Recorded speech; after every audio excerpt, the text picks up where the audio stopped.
She was young, bright, and full of promise, a college student chasing her dreams, until someone took it all away. But she didn't go quietly. With her final breath, she managed to speak, her voice shaking, fading, but clear enough to say a name, the name of the person who had just ended her life. And yet, that call didn't solve the case. It would take nearly 10 years, a cryptic note, and a stunning twist to finally uncover the truth behind one of the most haunting murders in modern college history. Now, I want to take you back through every step, and I need your help figuring out what really happened, because some things still don't make sense. It was early September 2012. The University of North Carolina campus was alive with energy. Fall semester had just begun. Faith Hedgepeth, a bright 19-year-old student of mixed heritage, had dreams of becoming the first in her family to graduate college. Her friends described her as driven, joyful, always smiling. On the night of September 6th, Faith was seen with her roommate, Karina Rosario. They were at their off-campus apartment in Durham, North Carolina. Nothing seemed unusual at first, two friends chatting, getting ready to head out. By 11:30 that night, they had arrived at a popular college bar called The Thrill. Security footage showed them entering together. Faith was laughing, dressed in casual clothes. She looked completely at ease. But what no one realized was that this would be the last time she'd ever be seen alive. The next morning at 11 a.m., Karina returned to the apartment after a strange night. She told police she'd left the apartment early around 4:30 a.m. to visit another friend, leaving Faith behind. But when she walked back into the apartment, everything changed. Faith's body was found in her bedroom. The scene was brutal. There were signs of a violent struggle. Blood was everywhere, but there was no sign of forced entry, no sign of a robbery. And then came the call. Karina called 911 in a panic. The dispatcher tried to calm her, asked if the victim was breathing. Karina's voice trembled. She sobbed and said Faith was dead, but something was strange. Her words were frantic and scattered, but in the background of that call, some believe they can hear something else. A whisper, a faint voice, possibly Faith's, saying the name. Could it be real? Was it a ghost echo? Or did Faith really name her killer in her final seconds? What do you think? As officers combed through the apartment, they found something strange. Lying on a fast food bag was a handwritten note. It simply read, "I'm not stupid, jealous." No name, no signature, just those words, written quickly, almost like someone wanted to make a point or send a message. Was it from the killer or someone trying to throw police off? Even stranger DNA was recovered at the scene, from under Faith's fingernails and from other, more private evidence. The profile was male, but there was no match in the system. Police released a sketch based on the DNA, yes, a DNA composite sketch. Technology could now predict what the suspect likely looked like based on genetics. Still, no arrest, and the years kept passing. Right away, detectives started looking at Faith's inner circle, and one person stood out, her roommate, Karina. They had been out together that night. They came home together. Then, according to Karina, she left Faith asleep around 4:30 in the morning to visit another friend. But something was off. The 911 call felt strange. Some parts were hard to hear. At one point, it even sounded like two voices were whispering in the background. Some believed it was Karina talking to someone else, but no charges were filed. Karina lawyered up fast. She stopped cooperating with investigators, never gave another interview, never took a polygraph. Why would a grieving friend go completely silent? Was she scared? Or was there something she wasn't saying? By 2015, The case had gone cold. Faith's family was devastated. Her father had one heartbreaking request: please don't forget my daughter. And then suddenly there was a small ripple of hope. Police revealed new information. Faith had been sexually assaulted. The male DNA was strong. The killer had left more than just a clue, he'd left a trail. But the problem: no match in any criminal database. Whoever this person was, they had never been arrested before. So police did something rare. They used DNA phenotyping cutting edge technology that could build a composite image of the suspect based on his genetics.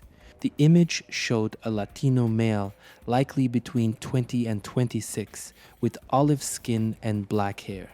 Faith's family stared at the picture, and so did the community. And then someone said, "Wait, he looks just like someone we know."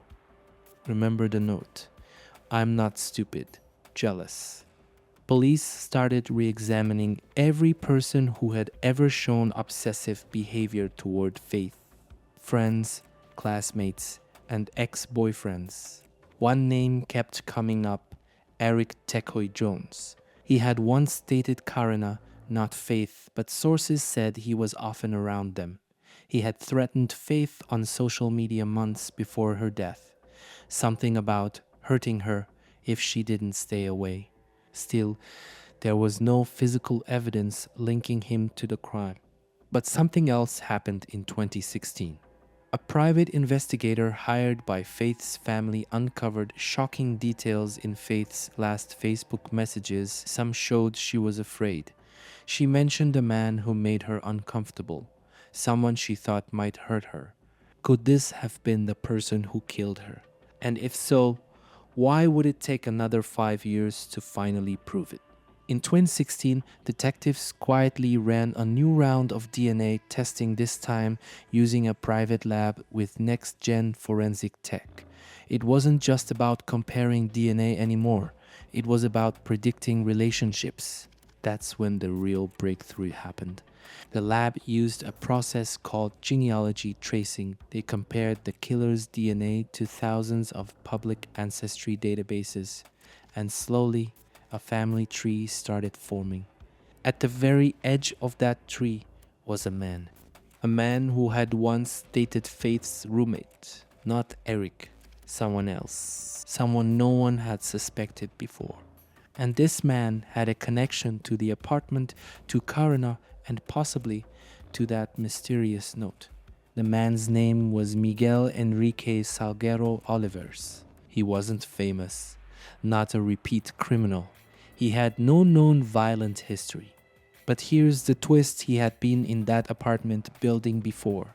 He lived nearby, and he had once given rides to both Faith and Karina. He wasn't even on the original suspect list. Yet the DNA was a perfect match. Faith had fought her killer. There were scratches, bruises, signs of a brutal struggle, and the DNA under her fingernails belonged to him. Police moved fast. In September of 2021, 9 years after the murder, Miguel was arrested. He didn't resist. He didn't even speak. When Miguel was brought in, reporters rushed to get a glimpse, but what they saw was eerie. He was calm, silent, expressionless, no tears, no confusion, just stillness. Police said he showed zero emotion when confronted with the DNA evidence. No denial, no explanation, just a blank stare. But then came another twist. He pleaded not guilty, even with the DNA, even with the motive, even with the timing. He said he had nothing to do with Faith's death. So the question is, if not him, then who? Or is this exactly what a guilty man looks like: cold, calculating, and waiting for his chance to escape justice? You'd think that after 9 long years with solid DNA evidence, the next step would be simple: trial, verdict, justice. But that's not what happened. Miguel Salguero Oliveros was arrested in September of 2021, and then everything slowed to a crawl. Delays, legal motions, back and forths between attorneys. His defense team pushed for more time, more analysis, more everything. And then came the bombshell. Miguel's mental state was brought into question. His lawyers hinted that he might not fully understand the charges or even remember what happened that night. So now the trial wasn't just about guilt, it was about competency. For Faith's family, the weight had already been unbearable. Her father, Roland Hedgepeth, had stayed silent for years, holding back grief just to keep the pressure on. But now he spoke, and his words hit like a thunderclap. We waited 9 years. We did everything right. And now we're told to wait longer because this man might not understand what he did. You could feel the pain in his voice, the frustration, the exhaustion. Her family had lived a decade of trauma, every birthday, every news update, every unanswered question. Now the justice they thought was within reach was slipping through their fingers again. And then it got even worse. Behind the scenes, investigators started to re-review the digital evidence, texts, call logs, social media posts, anything that might explain how Miguel ended up in that apartment. And what they found wasn't nothing. Faith had sent a text message hours before her death, one that no one had seen before. It said, "Karina's ex is here, acting weird." No name, just that. But if Miguel really was Karina's ex, or even someone she knew well, why wasn't his name ever brought up before? Had someone protected him? Was Karina hiding more than she ever let on? And one last thing, that note.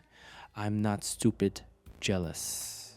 Detectives still don't know who wrote it.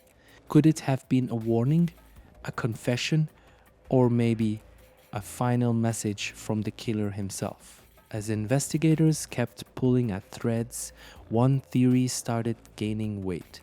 What if this wasn't a random act of violence? What if it was personal?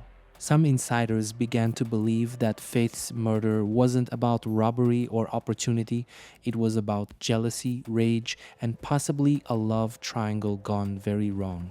The idea? Miguel wasn't just some acquaintance.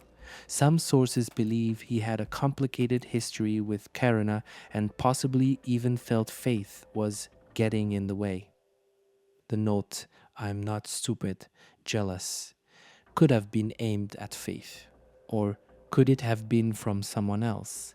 A warning left behind or a twisted justification? It makes you wonder. Was Faith targeted because she was trying to protect someone? Investigators also found another strange clue: Faith's browser history. Hours before she died, she had searched for what to do if someone wants to hurt you. She wasn't paranoid. She wasn't overthinking. She was scared. But scared of who? Was it someone in the apartment that night or someone she knew was coming? What's even more disturbing, some of Faith's messages and calls were deleted. Police couldn't recover them all. Deleted by who? The killer? A friend? Or someone trying to erase their own digital fingerprints? And if so, what were they trying to hide? In court filings, new details emerged about Miguel's behavior with women. One past partner described him as quiet but possessive. Another said he had jealous tendencies. Police never found evidence that he had attacked anyone else, but they did find a pattern of control, especially when he felt ignored or disrespected. What if that's what happened the night Faith died? What if Miguel felt rejected not by Faith herself, but by the fact that she was standing up for her friend? That would explain the rage, the violence, the note. But it still leaves one massive question. Why didn't Karina say anything? Using digital forensics, GPS, and eyewitness reports, investigators pieced together Faith's last known hours with eerie precision. At 1:40 am, Faith and Karina were seen on surveillance footage leaving the bar. They got into a car driven by someone police later identified as a male acquaintance. At 2 am, they were back home. At 3 am, Faith used her phone one last time to check a message from Facebook. And then silence. What happened between 3 am and 11 am, when Karina returned and called 911, is still murky. Karina claimed she left the apartment around 4:30, but there was a window of time, roughly 1 hour, where no one really knows who was in that apartment. And the front door, never forced. That suggests someone had a key or was let in. For years, that one line, "I'm not stupid, jealous," haunted investigators. But when forensic linguists looked closer, they found something subtle. The sentence was angry, but not entirely personal. It wasn't, "I loved her," or "she ruined my life." It was more like a statement, a warning. They believe it was left intentionally, but not in a rush.